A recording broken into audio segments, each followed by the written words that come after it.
mais compreensível. A gente vai falar um pouco sobre semiologia ginecológica. Na verdade, eu vou tentar abordar o aspecto mais amplo da semiótica e da abordagem do paciente como um todo.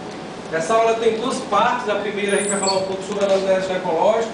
Na verdade, hoje em dia a gente fala mais em habilidades de comunicação, que é exatamente isso que a gente tenta aprender no convívio com o estudante, com o residente, na preceptoria da residência médica, porque comunicar-se, colher história é uma habilidade peculiar.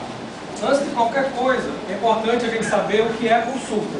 A consulta ela serve para construir a relação, você tem a oportunidade de manusear os problemas da paciente, é uma oportunidade para promoção de saúde, eventualmente a paciente não sabe que deve ou que tem que fazer mamografia, prevenção de câncer de colo uterino, e numa consulta simples você pode ter essa oportunidade, né? Com o objetivo final de ter uma modificação, obviamente, para o melhor, do comportamento da paciente.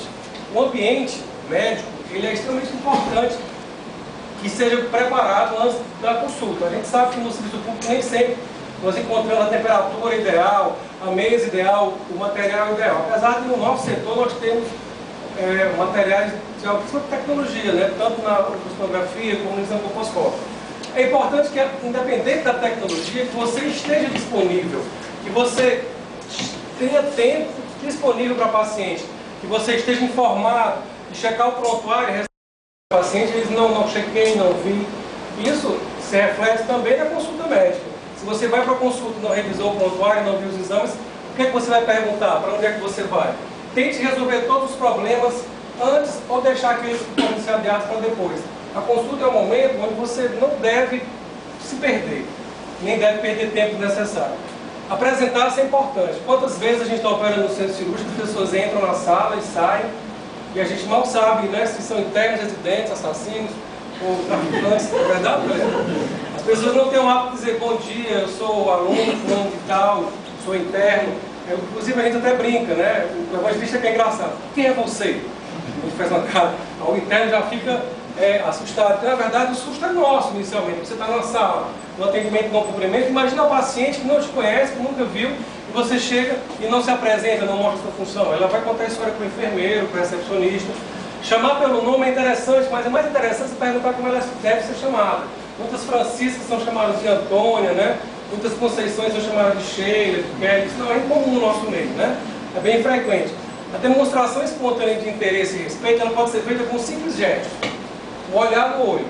Não é? Se eu dou essa aula para vocês olhando para o teto, desviando meu olhar, não fixo o olhar em ninguém, vocês vão se sentir no mínimo desimportantes ou desrespeitados. A razão da visita deve ser sempre estabelecida no primeiro momento. O que traz a senhora aqui hoje? O que posso fazer por você? Ou se for um retorno, o que eu trouxe agora nessa avaliação, nesse check-up? Parece uma banalidade, mas quantas vezes você já viu a consulta começar do meio para o fim? Quer dizer, cada vez mais perto do fim do que do começo, mais perto de acabar do que propriamente começar.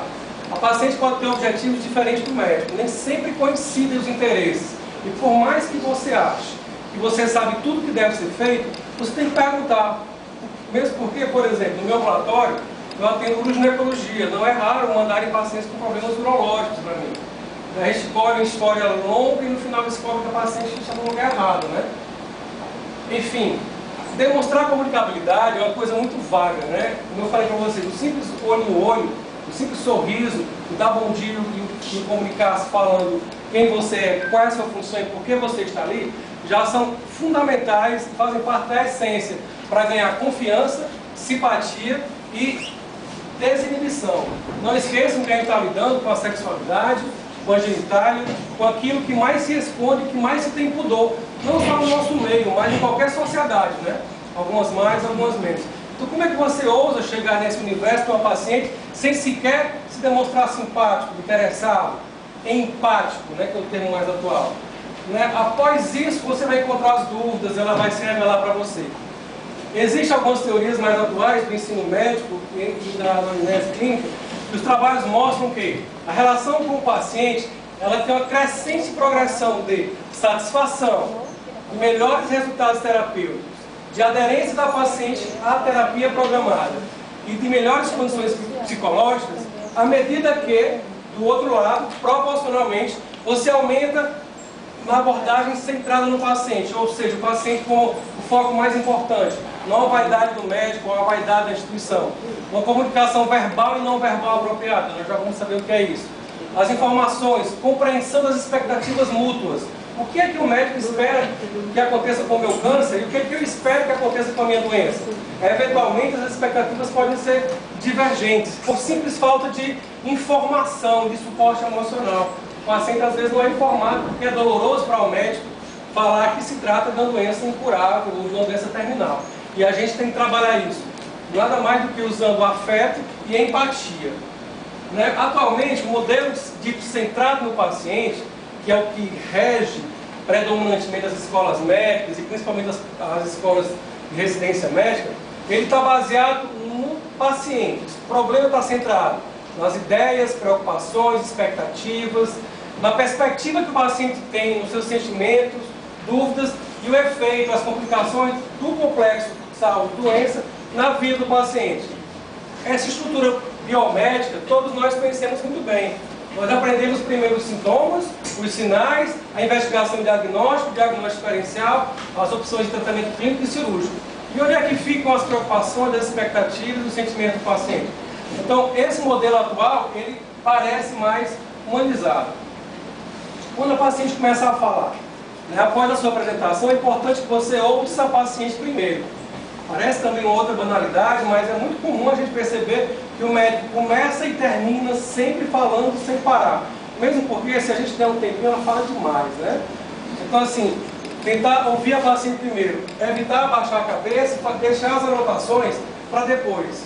Vocês sabiam que em avaliações de estudantes de medicina atuais, um dos desafios mais difíceis para eles, eles passam, né, do ciclo básico do clínico, é exatamente coordenar o ouvir com o escrever e com o raciocinar. Eles acham dificílimo olhar a história da paciente e ao mesmo tempo escrever aquela história e ao mesmo tempo pensar no diagnóstico da conduta terapêutica. Todos nós passamos por isso, né? E passamos sempre por isso. Então essa coordenação é uma habilidade médica, assim como uma habilidade cirúrgica.